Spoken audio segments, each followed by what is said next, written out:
Hey buddy, welcome to Wizard.com. My name is Shubhadeep Chaudhary and I am your maths tutor. So let's begin. According to the question, if a polygon has its sum of interior angles smaller than 1680 degrees, then we have to find the maximum number of sides of the polygon.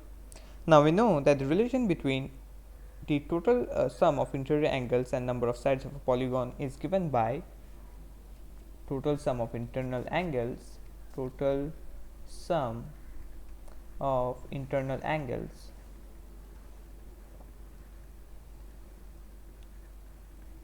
equals 180 degrees multiplied by n minus 2, where n is the number of sides. Now according to the question, we have to maximize the value of 180 degree multiplied by n minus 2.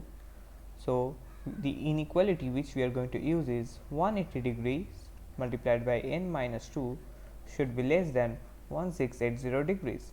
Now divide both sides of the equality by 180 degrees. So n minus 2 will be less than 1680 upon 180 degree. So 1680 upon 180 will give us 9.34. 9.34. Now carefully observe that the total number of sides of a polygon will always be an integer. Now the left hand side of the inequality is an integer because n is an integer, 2 is also an integer. So the difference of two integers results in an integer. Therefore the right hand side should also be an integer. So the greatest integer which is less than 9.34 is 9. So n minus 2 should be equals 9.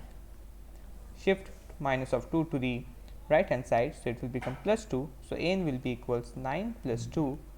Therefore n will be equals 11. Therefore upon checking the options, we see that option A will be our required final answer.